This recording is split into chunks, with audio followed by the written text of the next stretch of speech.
of the aim, from description of things we need to reproduce. These slides I'm going to show you and explain you on the example of natural teeth photos, the structures that we can see looking on the natural teeth, and that we'd better to reproduce ourselves.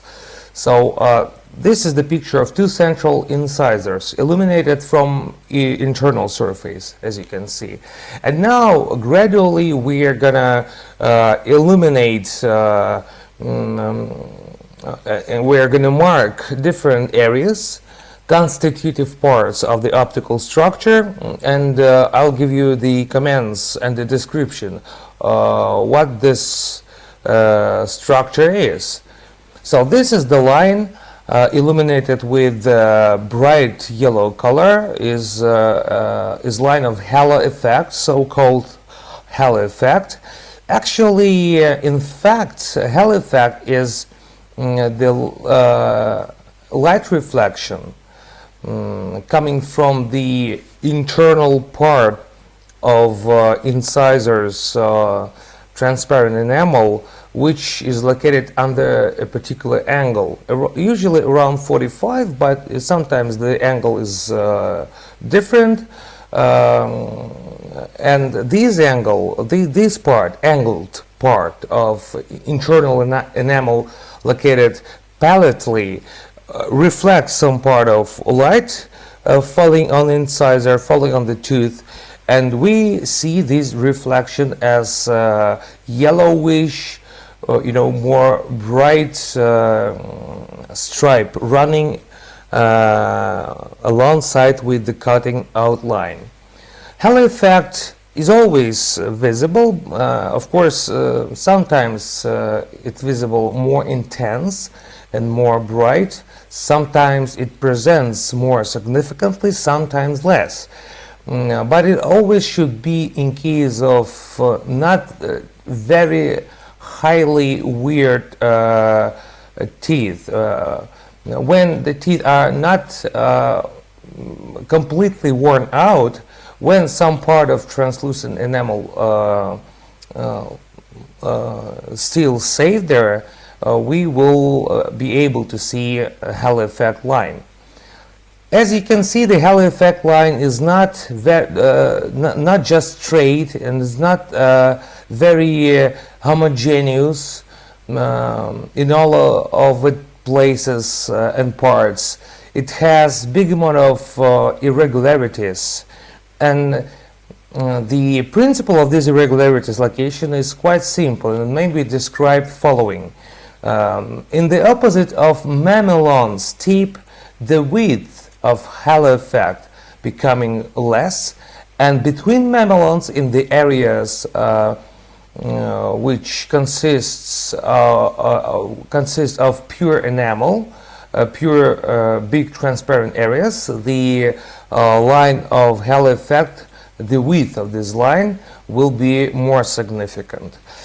So the rule is simple, the logic is simple, and we'd better to reproduce halo effect same way. I'm gonna explain you how can we reproduce it. Actually, I can do it even now, and you probably know, or at least heard, that halo effect may be reproduced in two possible ways. One of it is reproducing by making a bevel on inner surface, on the palatine surface of incisor. We can do it with the diamond burr in the very end of finishing, after polishing. And we're going to see the line appearing right while working with the burr. And it's possible way when you have a translucency created in volume. So when you apply some additional height to the tooth, and when you have quite significant volume of transparent tissues, transparent composite, this case you can reproduce halo effect in the described way. But disadvantages of this method is that the maneuverability of doing that irregularities is not very wide, and we cannot significantly change the width of halo effect line in different places, even if it's necessary, because angle will give us only straight and homogeneous position and configuration of halo effect line. So another way, which is much more maneuverable, is reproducing of halo effect with the using of a separate shade located so with a thin layer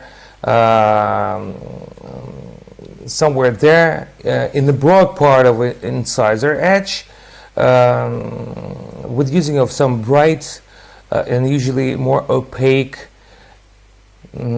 shades. This way, as I found during my experiments, is more promising because we can widely manipulate and change the size and the characteristics of halo effect line. So usually I use second way, but it's possible to use first way. It's possible to combine these two ways together. So as we like more, both ways are possible.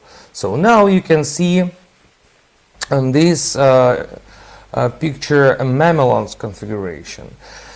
Talking about mamelons, we can say that these structures has numerous variations of their position, of their number.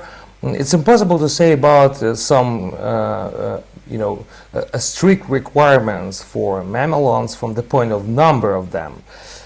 Sometimes, in case of some teeth, you can see 3 big mamelons and 1, small or 2 small additional mamelons. Sometimes you can find something like 5 mamelons with presenting a few small additional mamelons between them or near them. The number of variations is really numerous, and it may be described same way, and it has same number of variations as actually external morphology and external shape and texture of incisor may be found in case of intact teeth.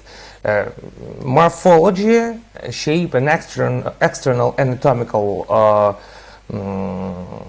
configuration in case of anterior teeth may be very different, and the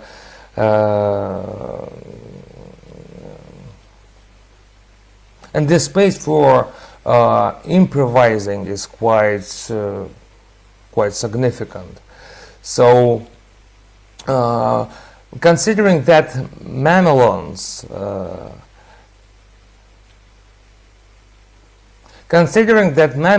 growing after enamel and dentin tissue, growing after the enamel on the stage of initial formation inside the jaws, dentin repeats all the nuances of enamel shapes in all of the details, but with a smaller size, because dentin locate inside. So we can say that external shapes of the tooth, external shapes of enamel correlates in details with internal shapes of dentin, and mamelons, the number of mamelons and the size of them, the configuration of them correlates with the number of ridges as well.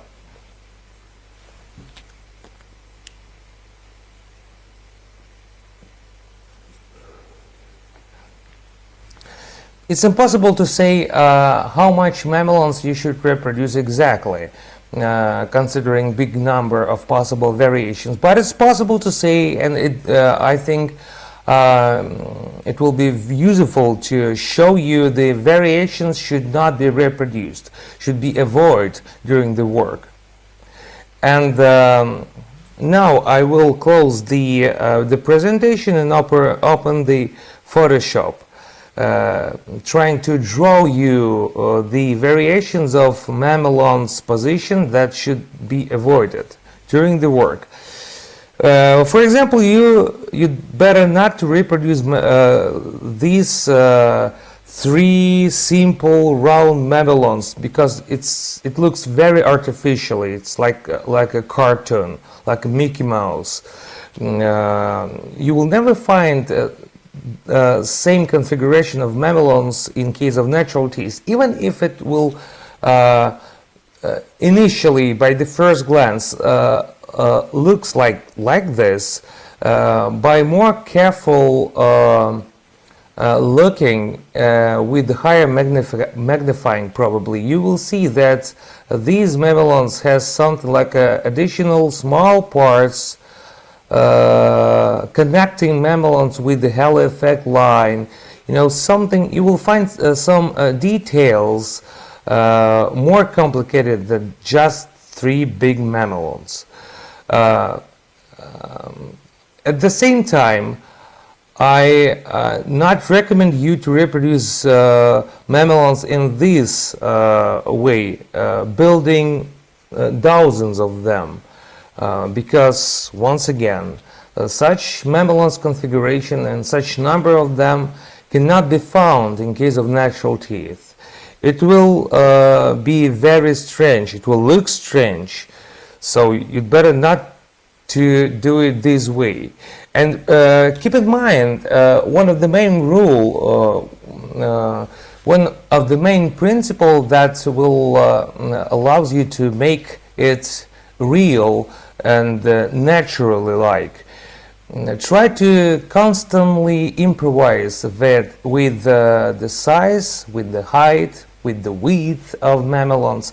You can somewhere, create mamelons trying to merge two mamelons together. Somewhere you can make mamelon thinner. Somewhere you can make it more thicker and with the higher width, located closer to the outline and on a more far distance from outline of the cutting edge. When I explain this principle, usually doctors remember one of the possible way of merging two mamelons together, and they may think like, oh, this is a good way, I better to apply it. And these cases, quite frequently, they start to reproduce mamelon's configuration of another undesirable type, and I'm going to draw it roughly to you. You'd better not to reproduce mamelons this way, because once again, yes, you merge two mamelons together, but you do it absolutely same way in case of all three of them. Once again, try to improvise. If you decided to merge few mamelons together. In one case, you can merge two mamelons. In another case, you can merge three of them. Somewhere you can apply one separately located mamelon, playing with the size of constitutive parts same way, trying to do it differently. When I ask to do mamelons differently with some tend to improvising, sometimes doctors hear me not very correctly and perceive this recommendation not very correctly and start to do mamelons with a very high amplitude of improvising, which is also saying not the best way. For instance, I'm going to show you. They reproduce two mamelons located usually like merged mamelons of small size, another one medium. So we are going to start from the description of the aim, from description of